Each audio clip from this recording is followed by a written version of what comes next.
Good afternoon. So think of this.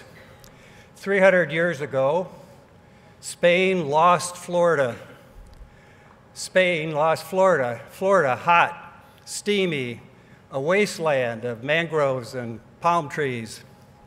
Well, today, Florida returns to Spain in the person of Richard Florida. Now, this Richard Florida is hot, steamy, but not a wasteland, creative. That's the word for Richard Florida. So let me introduce today's keynote speaker. Richard Florida is the director of the Martin Prosperity Institute at the University of Toronto's Rotman School of Management, and he's the Global Research Fellow Professor at New York University. My name is Jerry Hulton. I'm the Senior Presidential Fellow for Innovation at New York University. So Richard and I are colleagues. He's also the founder of the Creative Class Group. He works closely with governments and companies around the world. Richard Florida is perhaps the world's leading urbanist, as close to a household name as it is possible to be for an urban theorist in America, according to The Economist. Esquire has included him in its annual list of the best and brightest, and Fast Company dubbed him as an intellectual rock star. And unknown to you, perhaps, but known to me, is he's a fabulous guitarist, so he is a rock star in addition. Florida is the author of several global bestsellers, including the award-winning The Rise of the Creative Class. I'm sure many of you have read that. He's also senior editor for The Atlantic, where he co-founded and serves as the editor-at-large for Atlantic Cities, the world's leading media site devoted to cities and urban affairs. Richard appears regularly on CNN and other news broadcasts and is a regular contributor to the op-ed pages of newspapers and magazines around the world. Time magazine recognizes Richard Florida's Twitter feed as one of the 140 most influential in the world. So with that, let me introduce today's keynote speaker, Richard Florida. Thank you, Jerry. Thank you.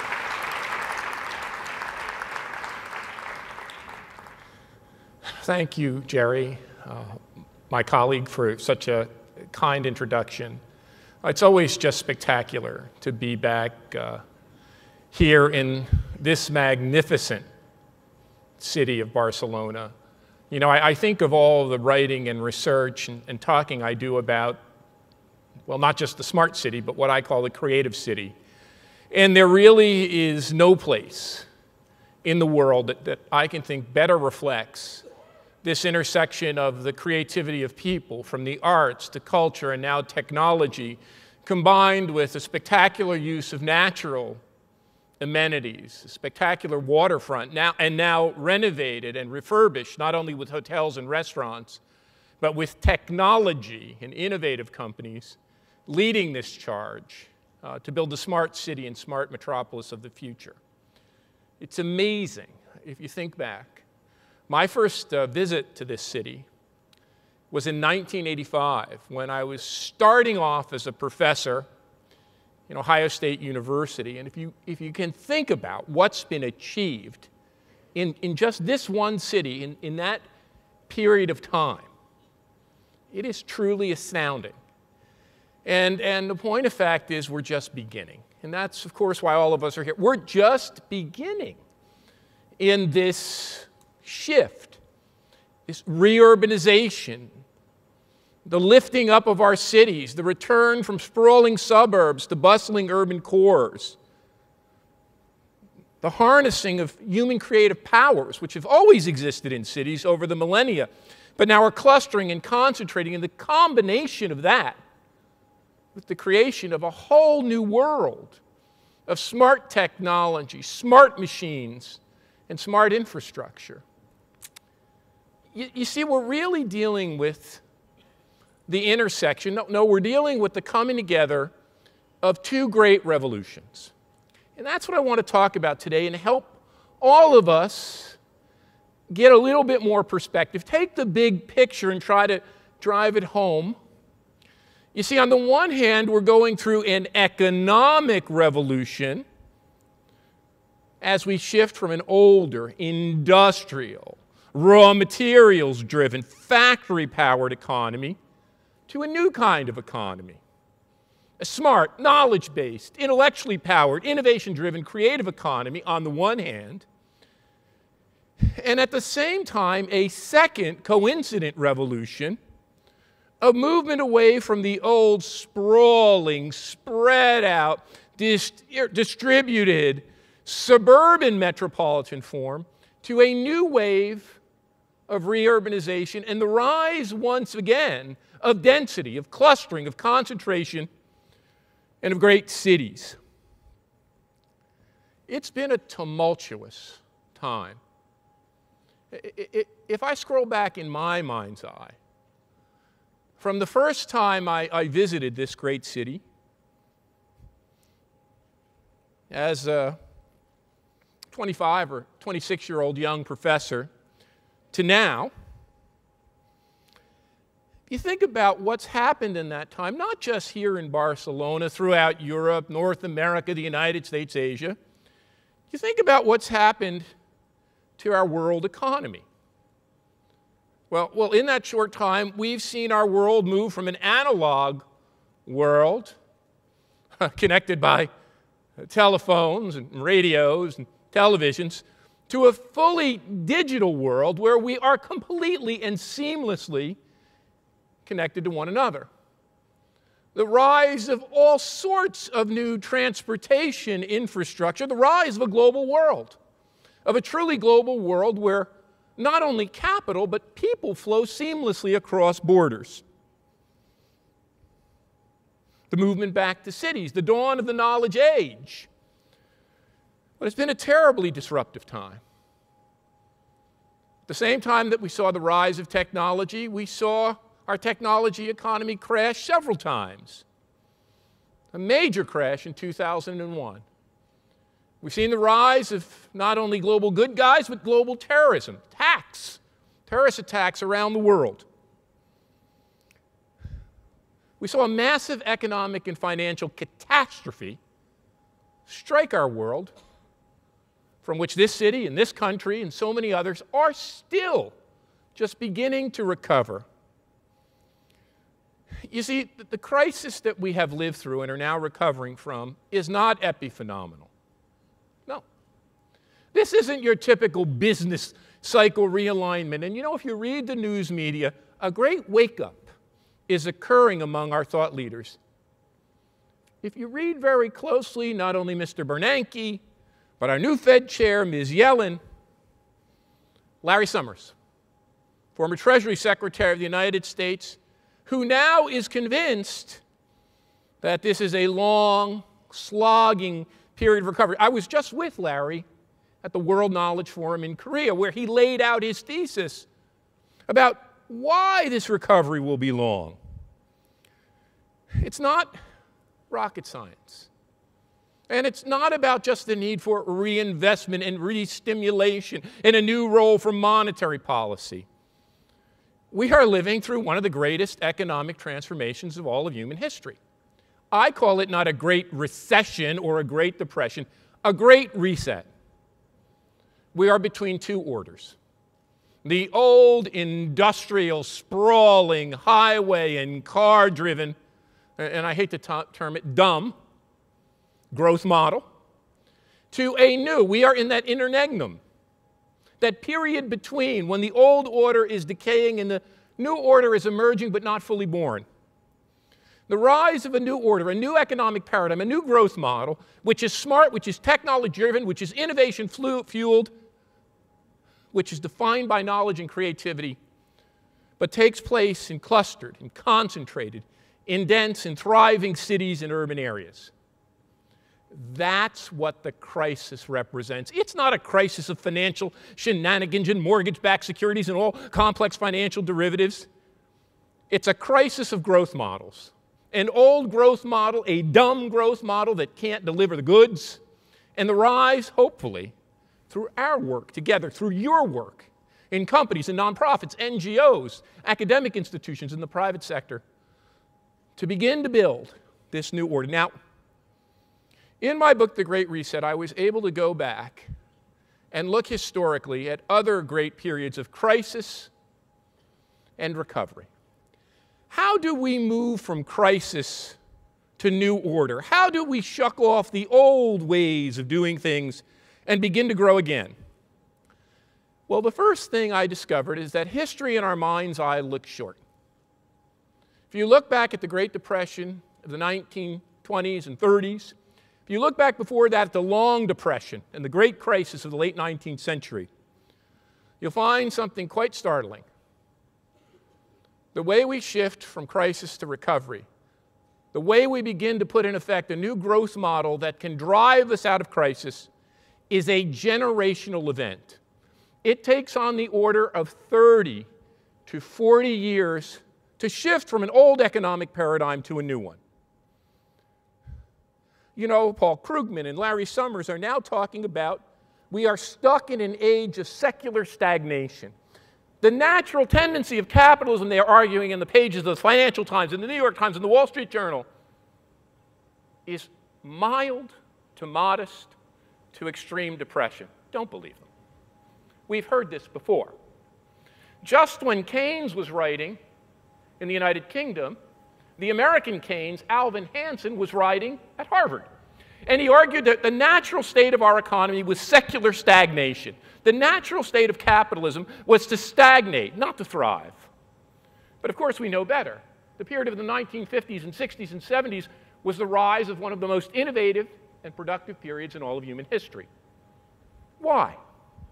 And why did we recover from the secular periods of stagnation before that? Why did we shift from an agricultural society to an industrial society?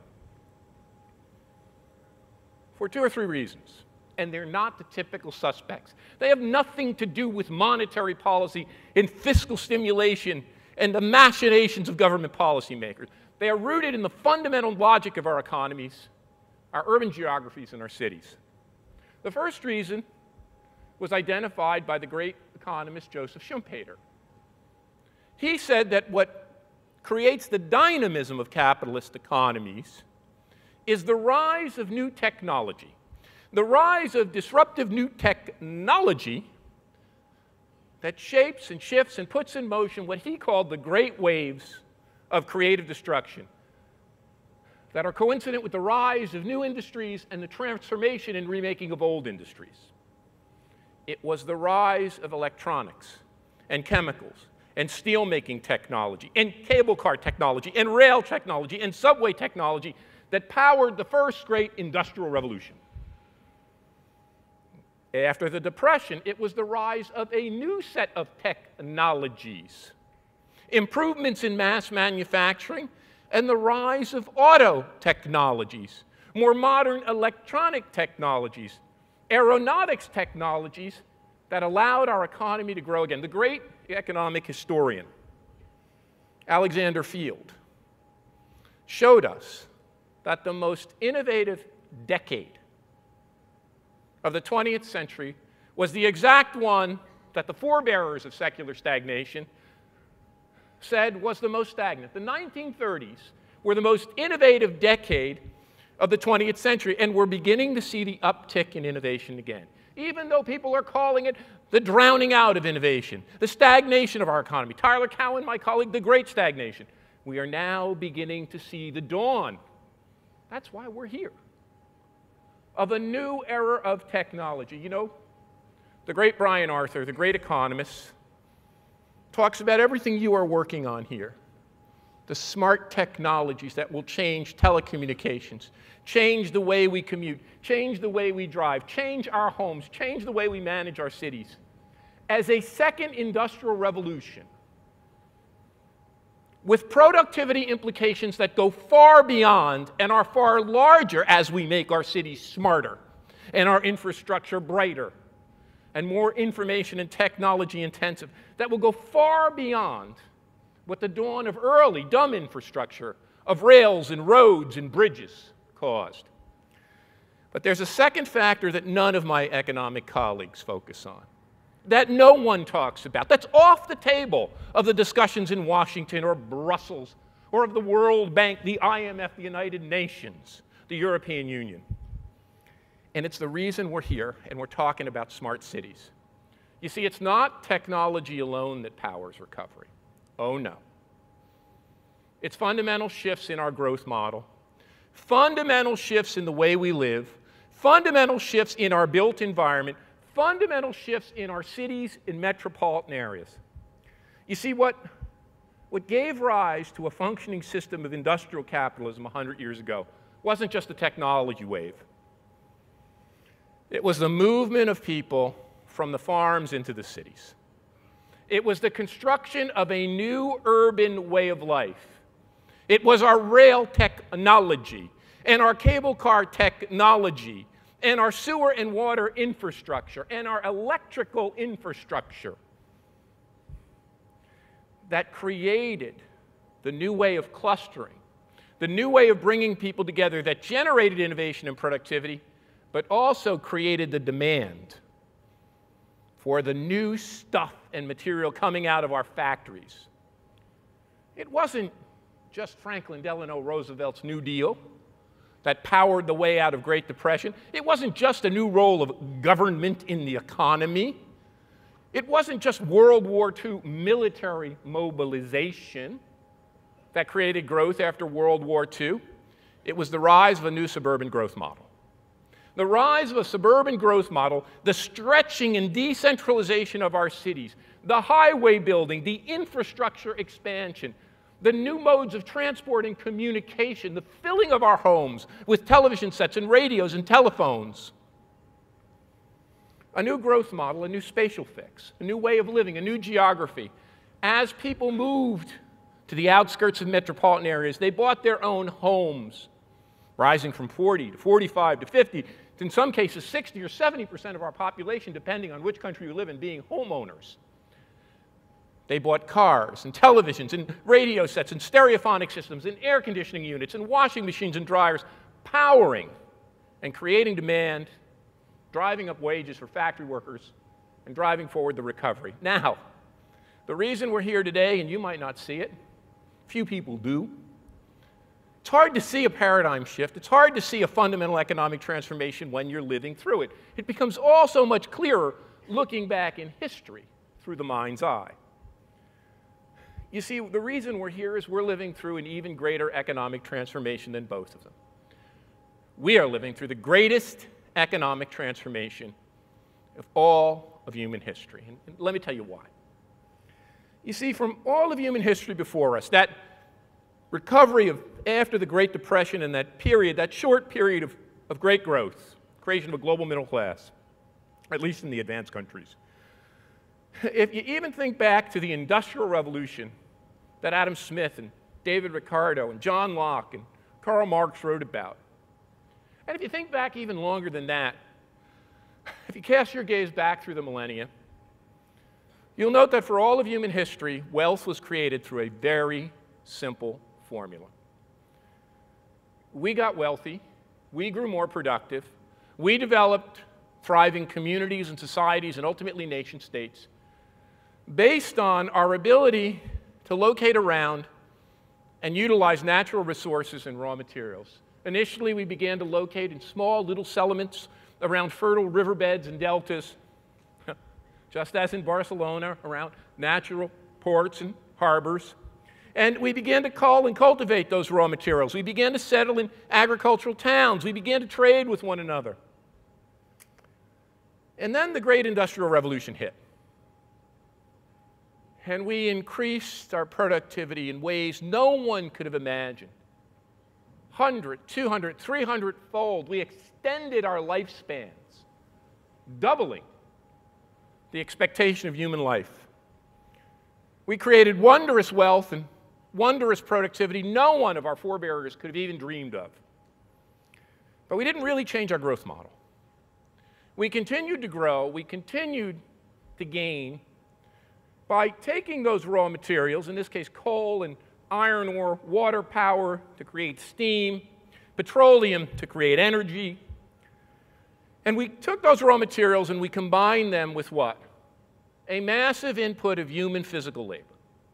And we organized our economy around giant factory towns, many of them cropping up along those natural harbors and great systems of lakes, on oceanfront communities. We began to build an industrial system which combined raw materials and natural resources with human physical labor.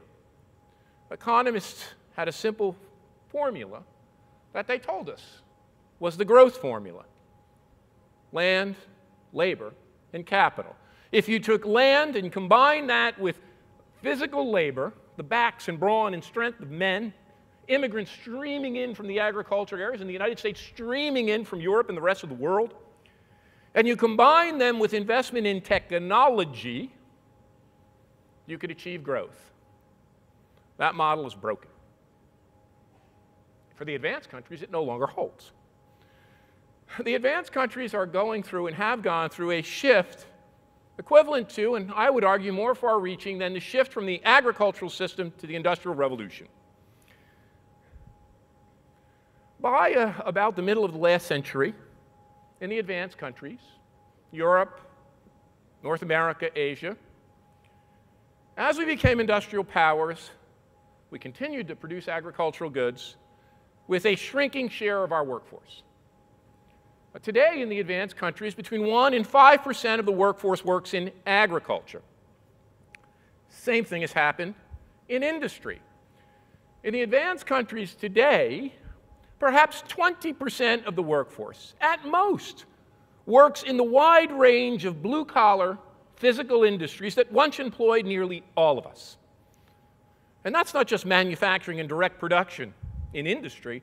That includes the construction trades and maintenance workers, installation technicians.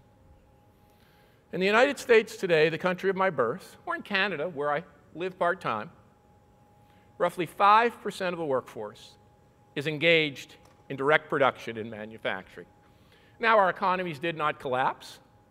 We continued to grow and thrive. Why? Because we changed the way we produce. We went through the first economic of the two revolutions I'll talk about today, the economic revolution. We shifted from a manufacturing and industrial economy to something new. Now, many people have talked about this, and I've been fortunate enough to learn and read from many of them. People talked about the rise of a service economy as we shifted from making things to trading services. Others talked about the rise of post-industrialism, a digital age, a technology age, an internet economy, a cybernet economy, an information society. The great Peter Drucker said that we are shifting to a knowledge economy. He got a lot of it right.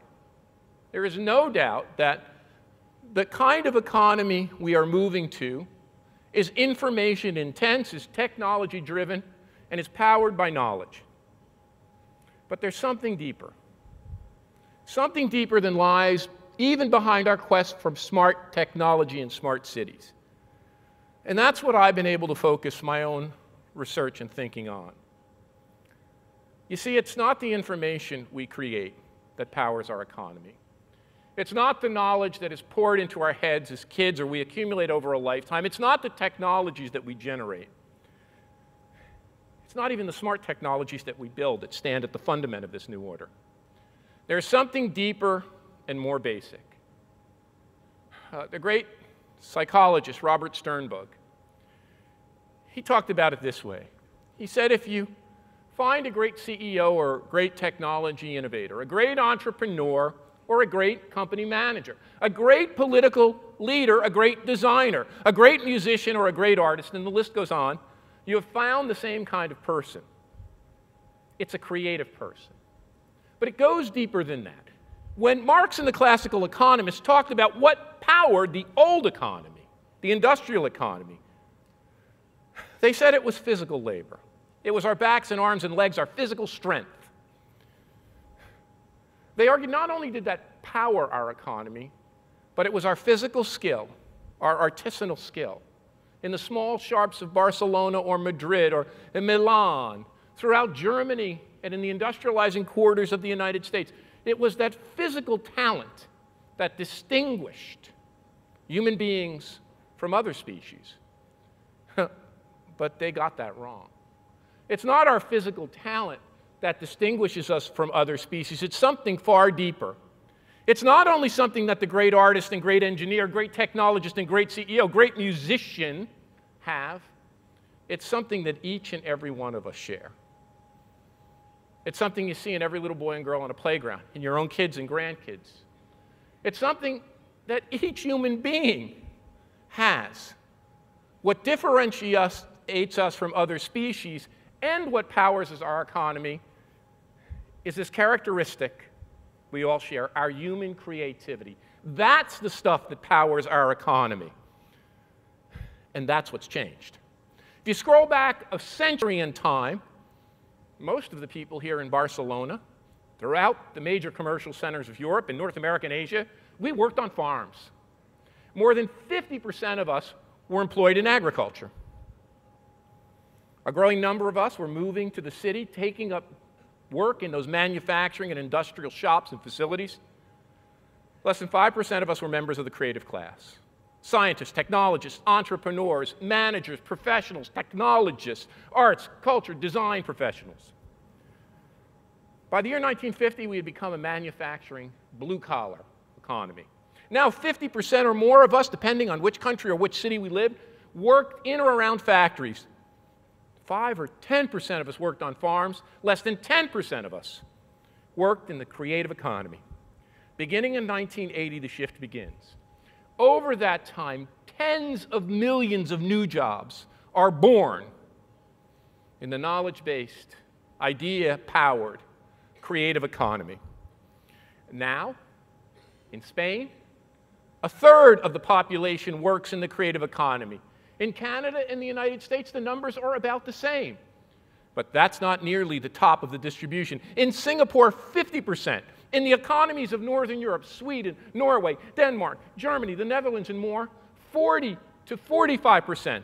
And in our great cities, in Barcelona and Madrid and Rome and London and New York and San Francisco, Washington, D.C., the list goes on, upwards of 50 or 55, and in some of the districts in those cities, as much as 85 or 95% of the workforce is already engaged in the creative economy. Now, people hear the rise of the creative class, they hear about the creative economy, they hear about the smart city, and they get scared. I come to you from Toronto. You've probably seen a little bit about our mayor, even all the way here in Barcelona. Our mayor is not an epiphenomena. He's not a crazy guy who walked into office. He's part of the fear and anxiety of people being left behind, being left out, falling further behind, and not just of local Torontonians, but of new immigrants to Canada. You see, we have to go further than just making a privileged creative economy, a knowledge economy, a smart city for the already advantaged. Every single human being is creative. That's our challenge. We have to build systems, smart systems, creative systems, knowledge-driven systems, infrastructure, which appeal to all, and which more than appeal to all, you know, our transportation systems now divide us. In Toronto, the axis of cleavage is the advantaged downtown dwellers who can take advantage of infrastructure and transit and live close to work, and those dispossessed and ever anxious living further and further out in the suburbs who are dependent on a car. It's a geographic cleavage as well as a class cleavage. Every single human being is creative. Creativity requires diversity. It annihilates the social categories of gender, nationality, race, ethnicity, sexual orientation, family type that we have imposed on ourselves. You see, I didn't learn about this from studying Bohemian quarters. I didn't learn about this from studying art districts. I didn't learn about this from studying the creative clusters. I learned about this from studying factories. You know, what we are building now, the city itself, has become equivalent to the factory of our time. It is the institutional and infrastructural template and framework that will grow the knowledge economy. Well, way back when I came to my first visit to Barcelona, I was talking about that in 1985. I had moved to Ohio, where my professors had taught me that deindustrialization was taking place. The factories were closing. America and Europe were being deindustrialized as the factories were moving to the south, to Asia, and abroad. I saw steel mill after steel mill close, auto plant after auto plant shutter. But right in the shadow of central Ohio, a new factory was being built, a Japanese transplant factory by Honda. I went to visit that factory to learn why some factories were reindustrializing and others were deindustrializing. I went to visit many more factories in Ohio, and in Pennsylvania, and in Indiana, and Illinois, and the great manufacturing belt of the United States. Oh, I came to Europe. I went through Germany. I went through Eastern Europe. I went through Central Europe. I went through Southern Europe to see the new factories that were emerging right here, outside Barcelona. I went to Asia. And I remember the day, great clarity, in the middle 1980s, when I was standing outside of Nagoya, Japan, in a steel mill. They had taken the process of cold rolling of steel, used in automotive body parts or in your refrigerator and other appliances, and taken it from a 2-week process to a 5-minute process that looked like the creation of a piece of paper in a paper mill. Well, I asked the plant manager, how did you do that? What great scientist, what great research institution, the University of Tokyo, MIT, what great polytechnic, what great scientist had invented this new technology? And the plant manager told me, Professor Florida, you have it wrong. It's not some great laboratory or technologist that did this. It's not great scientists. He said the factory itself is the living laboratory. This was created on our factory floor by teams of regular workers, factory workers, working in tandem with research scientists and engineers to combine these formally discrete processes into one continuous process. Well, he warned me. He warned me back in 1985. He said, with all due respect, Professor Florida, we in Japan are going to win the automotive revolution. We're going to beat your big three. And I laughed at him. I laughed at him. I thought he was silly. What a silly man, thinking Toyota and Honda and Nissan could tackle our big three of General Motors and Ford and the other one, Chrysler, I think its name was. He said the reason is not because you don't have great workers and you don't have great worker productivity. The reason is the way you manage. You think the key to success is having a high-powered CEO and a great research science group and a phalanx of MBAs. We know better. The key to success lies in harnessing the knowledge and the talent of the factory worker. And then I realized where I heard it first. I heard it from my father. My father's name was Louis Florida. He was born in 1921 in Newark, New Jersey, the son of immigrants from southern Italy to the United States. My dad was a young person, a young boy, when the Great Depression hit. And on the day he turned 13, when he could get working papers in the United States, he left his schoolroom in the 7th grade. He went down to the employment office and he signed up for work, and he went to work in a factory making eyeglasses, Victory Optical, in the great industrial district of Newark, making eyeglasses just like these. My dad worked in that factory until the day Pearl Harbor was attacked. He enlisted in the U.S. Army. He fought in all the great battles throughout Europe. He came back after the war, and he took up work in that factory, where he worked from age 13 to age 65. When I was a young boy, I used to ask my dad where he worked, what he did for a living. My dad said, I work in a factory so you don't have to. It's your job to get an education, to get ahead, to make yourself better. I wanted to see where my dad worked. I wanted to see why he got dressed up and took an old Chevrolet every morning to his job. And on Saturday, when the plant was running overtime, he would relent. I was 11 or 12 or 13 years old at the time, and he would take me to the factory, an old brick factory complex in the industrial center of Newark, New Jersey. And I love technology. I love technology. To this day, I'm fascinated by it. I would see the machines making the plastic frames like my own, polishing and plating the metal frames like many of you are wearing. And my dad would see me so fascinated by the machines that he told me this when I was a young boy. I since heard it from every great technologist or CEO I met. My dad told me first, he said, Rich, it's not the technology that make this factory great. It's not the machine. It's the knowledge, it's the intelligence, it's the creativity of the people who work here. That's what we have to work on, harnessing that technology of each and every human being. That's what lies at the root of the inequality that we face today. A thriving creative class of all of us, of professionals and technologists and artists and designers, a third of us, 40% of us, half of us, with 50 to 66% of us falling further and further behind. And it's not just level of education that matters here. Creativity doesn't correlate with education. Creativity is in the human spirit. Some of the greatest entrepreneurs of our time were college dropouts. Yes, it is true. 9 in 10 people with a college degree have the great privilege of having a knowledge-based and creative occupation. They're scientists and engineers and professionals. They work in arts and culture. But 4 in 10 people today who are members of the creative class didn't go to college. And we have to expand that. We have to expand that so that every single human being can be part of the equation. We have to upgrade the service work that so many of us depend. The service work, the retail workers, the personal service workers, the healthcare workers, the hotel workers, the food service and accommodation workers. If a creative class member makes 75 or 100,000 USD, a service worker makes 25 or 30, maybe 35,000 USD. The divide is getting larger. You know, my dad told me this. He said, Rich, when I was a young boy, age 13, I had a terrible job. In fact, it took 9 of us. It took your granddad, your grandma, myself, and 6 siblings to make one family wage. He said, when I came back from the war, as if by magic, my job was a good job. I could buy a house, I could buy a car, I could put you 2 boys through college. Fact of the matter is, the manufacturing jobs we pine for, we made good jobs.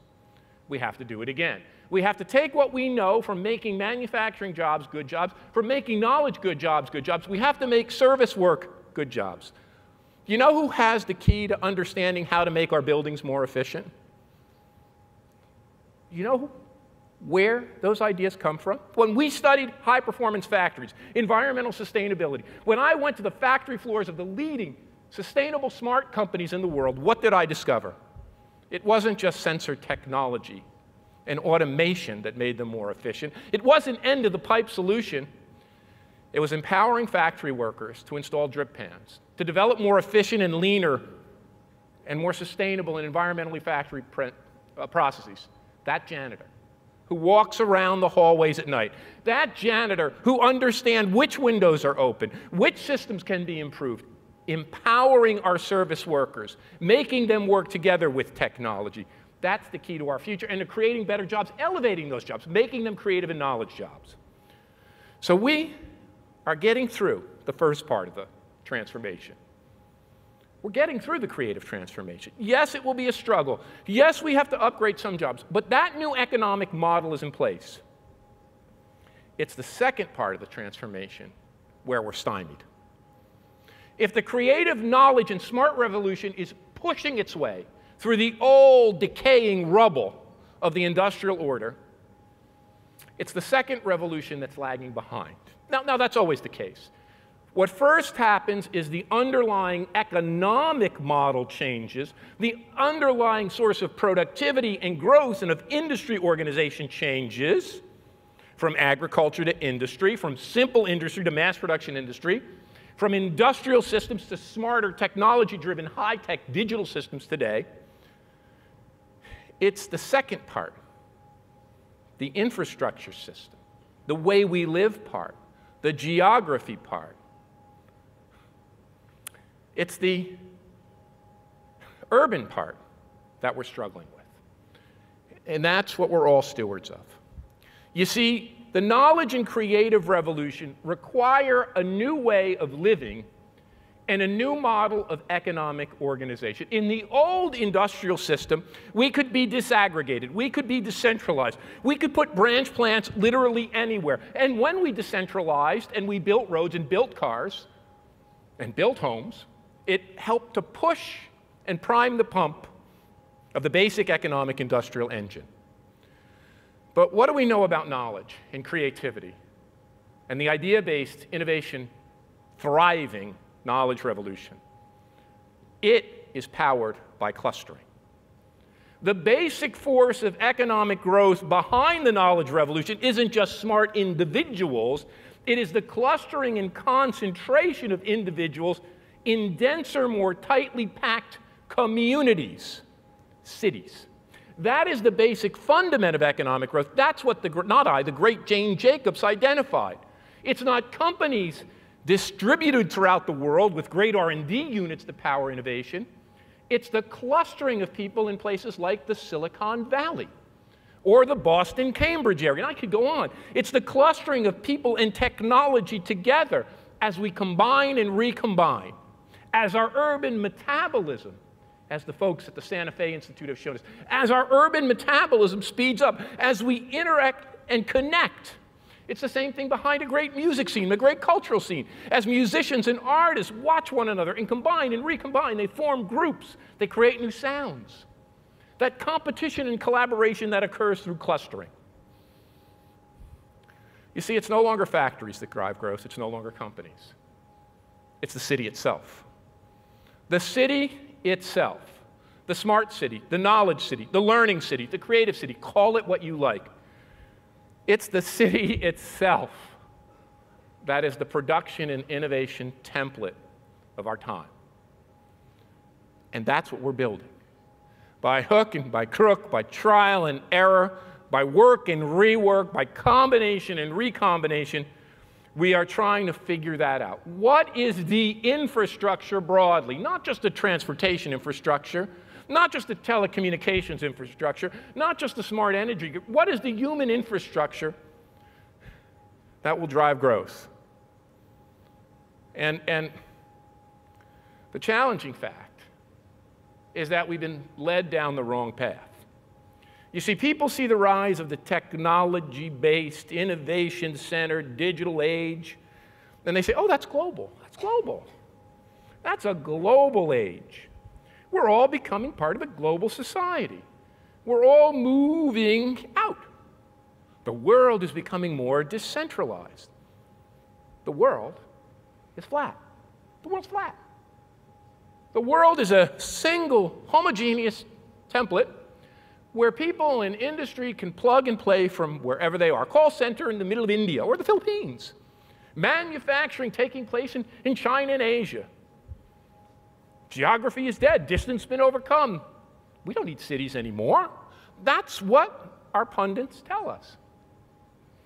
But we're puzzled by the fact that over the course of human history, we just keep urbanizing, don't we? To use the hackneyed, overused, cliche phrase, we went from being, well, 3 or 4% urban a couple of centuries ago to about 10 or 15% urban a century ago, to about 25% urban 50 years ago. Now we're more than 50% urban. 75% of us are going to live in cities and metropolitan areas in the next generation. Billions more of us are rushing. 50 to 100,000 people a day urbanizing. What lies at the root of this conundrum? You see, the world isn't flat. The world's spiky. The world is defined by the concentration of economic assets as cities and metropolitan areas grow ever larger. It's not just cities and metropolitan areas, it's what I've come to call the mega region, the great megalopolis. Right here in Barcelona, the area that stretches from this city over to Lyon in France. The area of Amsterdam, Brussels and Antwerp, Boston, New York and Washington, Chicago, Pittsburgh, Detroit and Cleveland. It's not China that's the great new competitor.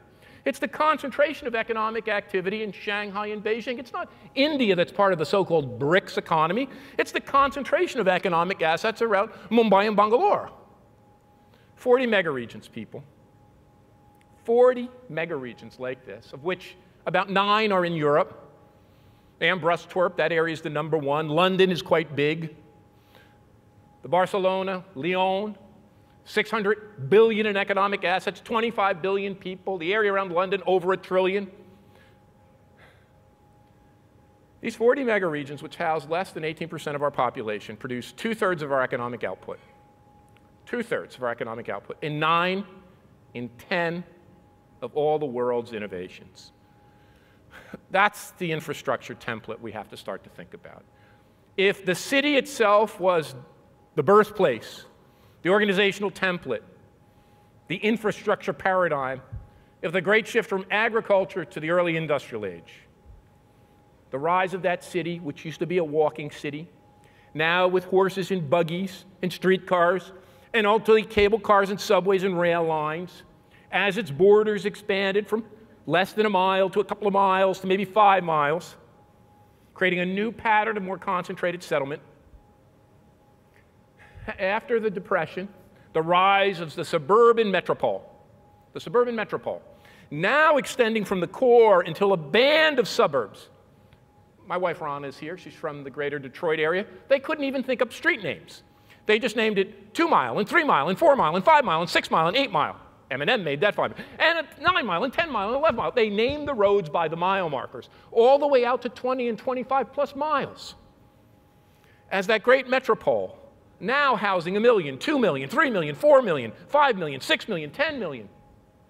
In some cases, 20 or more million. But that's gone. Now we have a new unit, the megalopolis. Jean Gottman coined this in the 1950s, the great economic geographer. And here's where my friends, my great friends in urbanism get this so wrong. And I know you get it right. I know all of you get it right, because you're working on smart cities and smart metropolis. This is not a simple back to the city movement. We don't have enough space in even the largest urban cores. Imagine packing all the people in Barcelona area, never mind Barcelona area, Barcelona into this central core. I don't care how big we make the towers, we can't do it. And in fact, building bigger and bigger towers, building up at some point is as problematic as building out. Oh, yes, we know the difficulties of horizontal sprawl when people are disconnected. But what about vertical sprawl? Some of my colleagues in economics say, build more towers, liberalize zoning codes, put everyone in the center. No. Vertical sprawl, when people live in giant towers, eliminates the same kind of serendipity. The kind of density we need is the kind of density you see in this city. It is probably the single best example the world has. Oh, we can talk about Soho and Lower Manhattan. We can talk about pieces of Boston and Cambridge. We can talk about areas of San Francisco. We could go on and on. We can talk about Paris or London. But it'd be hard-pressed to think about an example of not just livable, ecologically friendly, a model of urbanism that is as interactive and is as humanly activating as this very one. And you see it in those Gaudi buildings that line these streets. It is that kind of interactive density. It's not just intensification of the core. We have to transform the whole metropolis.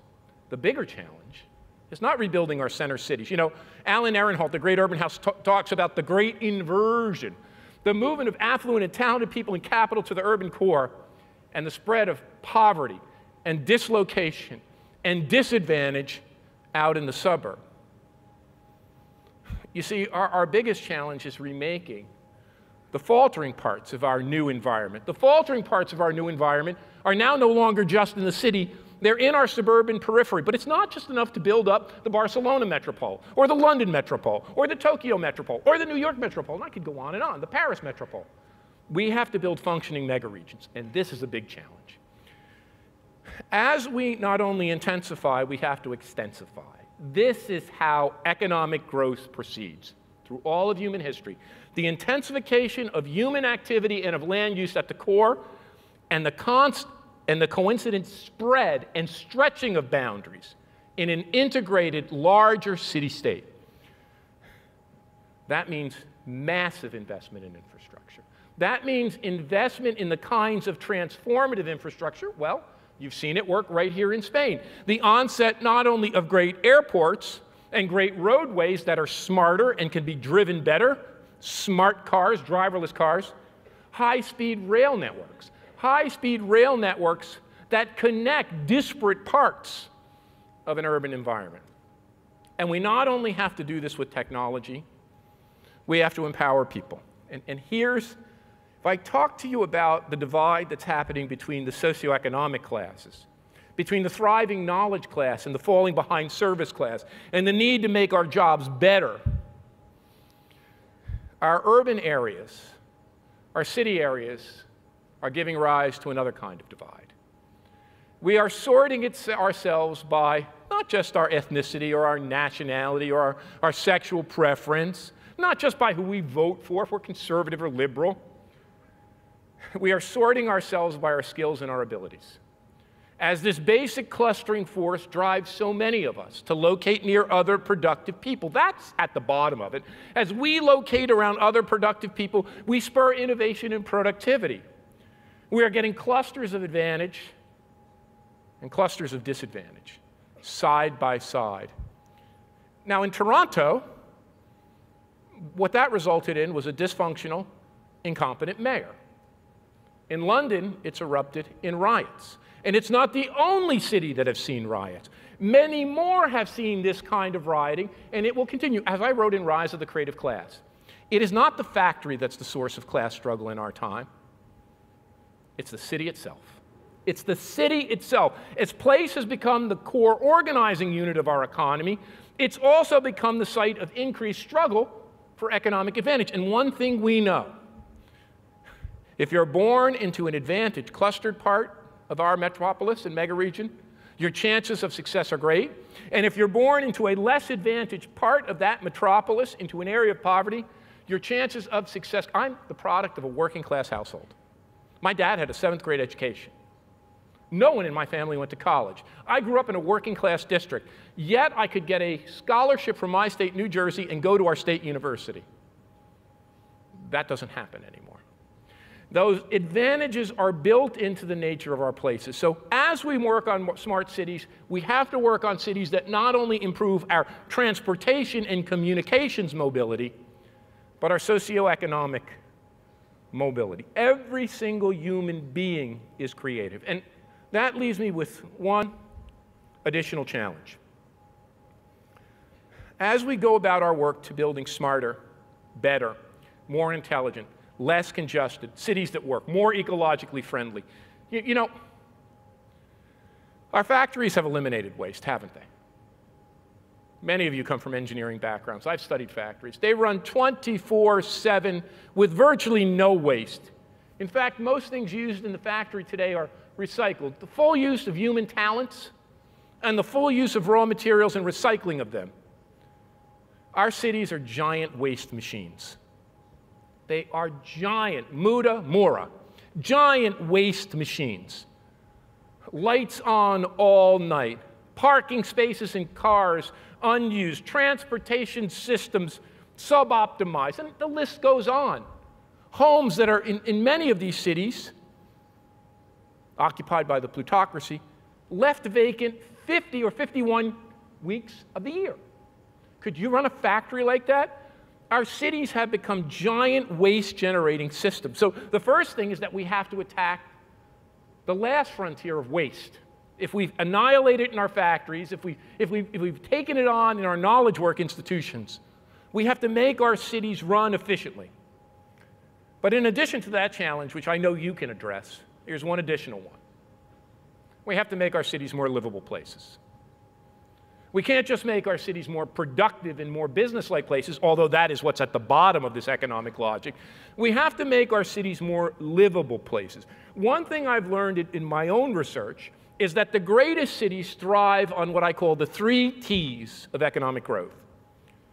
The first T we all understand in this room. A great city, a great metropolitan area, a great megaregion has to be a technology leader. It has to have advanced technology. It has to use advanced technology. It has to have the most advanced technology infrastructure. It has to have great research and development institutions, great research universities. Look at what we're doing in New York City to attract, that's why Jerry and I are colleagues, to attract the best and brightest in engineering to a city of finance and media and industry. But technology alone will not power this revolution. You know how I know that?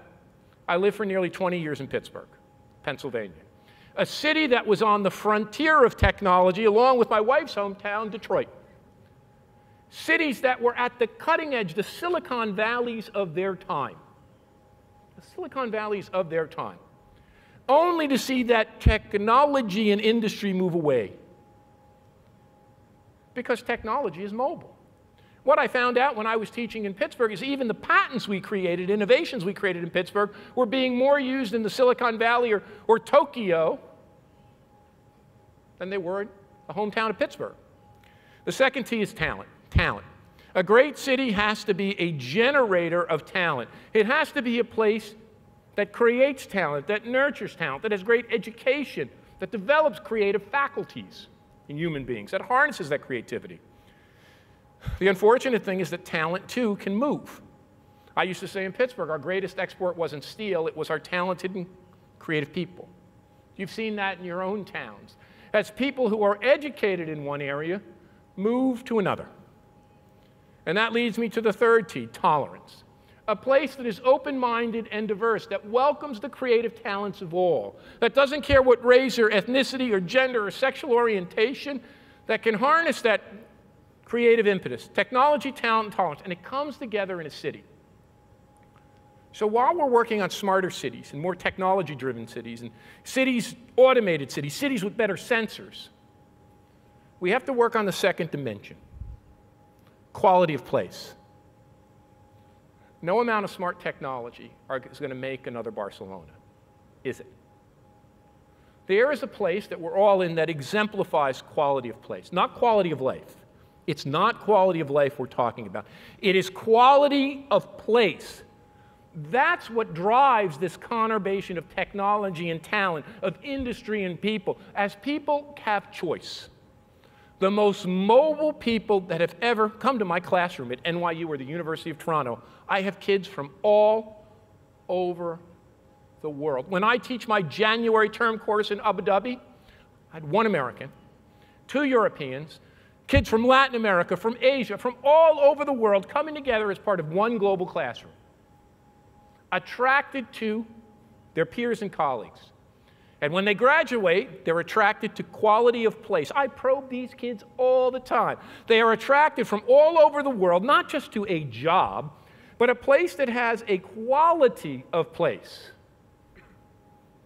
Not just a job, but a thick labor market. Because there are very few people who have the great good fortune my father had of one job for life. Most people today switch jobs and want to live in a city or a community that have many economic opportunities for them and their significant other or spouse, a thick labor market. But not only that, they want to live in a city that's exciting. You know, when I ask my students, they tell me they want to live in a city that has energy, and it's not cheap gas and electricity. They mean a buzz, a cultural feel, a vibe. You know what they're really getting at? Is a city of opportunity. Not just a city of nightlife and fun. When you go to a city and you see vibrancy, and you see animated street life, and you see people of all ages and colors and ethnicities and sexual orientations, that's a signal that a city is not only a fun place to be, it's a city of opportunity for me. I can go to that city and fit in. I can go to that city and be part of the mix. I can go to that city and be successful. Quality of place. And here are the dimensions we have to work on, and we can't harm. In our work, we certainly have to say, do no harm. First, what's there? The most important element of our cities is the great history they reflect. Look around this one. It is that texture of historic and modern buildings. It's the authenticity that comes with the built and natural environment, to preserve that, to nurture that, to take our greatest care to make sure it thrives. What's there? Who's there? The mix of people that I talked about, the energy of human beings' interaction, that street-level vibe, and then what's going on? What's going on? What is the mix of activities? Not just the city and day. The city and day is important. The city of production and industry, but the city at night. And the city at night is just not a playground. It's a city of industry and innovation. When my students studied the city at night in London or New York, what they found was a city of interaction, a city of networking, a city of connection making, a city of information sharing that goes on within and beyond the workplace. In fact, the way the city spurs innovation is not through the direct office or workplace, but in those serendipitous interactions that occur. Well, everyone is very kind to have a lovely counter in front of me, and I can see by my watch that we're just about out of time. And, well, I'm a professor, which means with all respects, it means I come from the Fidel Castro School of Public Speaking, which means I could keep you here all night. But I want to end on a story that I hope, will give you a sense of how this creative, smart, knowledge-driven, this creative economy, it cuts across divides and social categories that don't matter anymore. You never know where that in the cities we're building, you never know where that creative spark can come from. Well, it must have been almost 15 or 20 years ago now. I was I was invited to Seattle, Washington to meet with the mayor and the Chamber of Commerce. And I was helping them fashion a program to revitalize their urban core. Now, it is quite lovely now, but at that point it was quite dilapidated. There was outside of the central business area with the office areas, there was homelessness, there was blight, a lot of boarded up buildings. And I saw coffee houses, and I saw some art galleries, and a couple of other things. And out of the corner of my eye, I saw a new building being constructed. It was being built by, well, I guess it's America's Gaudi, Frank Gehry. Canada's Gaudi. He's a Canadian by birth. And I thought to myself, what could this new building that was being built in the urban center of Seattle, what could it be? So I asked my host, I asked the mayor and the Chamber of Commerce, I said, what is this new building that is being built right in your downtown center? Why? They said, oh, that's what a fellow named Paul Allen, the co-founder of Microsoft with Bill Gates, one of the richest billionaires in the world, that's what he was giving back. He was born in Seattle. He was giving this back to his hometown. So I said to myself, well, what could it be? It must be a Seattle Science Center. Of course. Science, that's what motivated Paul Allen. He's a great scientist. He's a computer scientist. He writes computer code. He must be reflecting that in the creation of a new Seattle Center for Science. No, my host said, that's not what it is. I said, no, okay, I'm smarter than that. It's not physics or mathematics that motivated Paul Allen. He's a technologist. He's an inventor. The Seattle Discovery Center. That's what it must be. A place that really represents the kind of Thomas Edison's, the Paul Allens, the great inventors. No. I said to myself, well, this guy's worth $30 or $40 billion. It's got to be the center for how to get rich by being an entrepreneurial capitalist, how to teach kids in Seattle how to make a lot of money and power the economy. No. Jerry was very kind to tell you that I'm a guitar player. That was my identity for the first 25 years of my life. Before, like Bill Clinton, decided he wasn't going to be John Coltrane as a saxophonist, I realized I couldn't cut it in music, so I turned to academia. It's the Jimi Hendrix Experience Music Project. You see, it wasn't the scientist, it wasn't the technologist, it wasn't the great entrepreneur that motivated Paul Allen, arguably one of the greatest scientists and technologists and entrepreneurs of our age. It was a young black American named Jimi Hendrix, who grew up in a broken home. His mother died at 27, the same age he would die. A young black American who found a guitar and learned blues and rhythm blues and soul, moved to England and formed a band, and not only changed the way he played music, he was a technology innovator. He worked with Jim Marshall and Leo Fender to make new amplifiers. He worked on those pedals, wah-wah pedals and fuzz pedals and echo pedals. And when he got enough money, you know what he did with it? He built his own high-tech startup called Electric Ladyland Studios.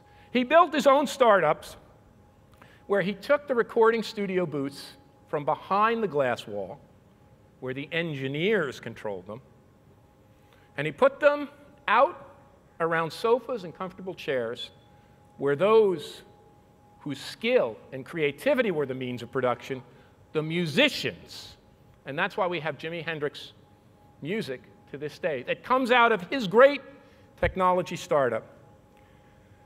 We are at the dawn of two great revolutions, a creative revolution and an urban revolution. It's our jobs together to make those work, to make cities and communities that are not only smart and technology-driven, but where the knowledge and the intelligence and all of our creativity can thrive. Thank you very much for listening to me.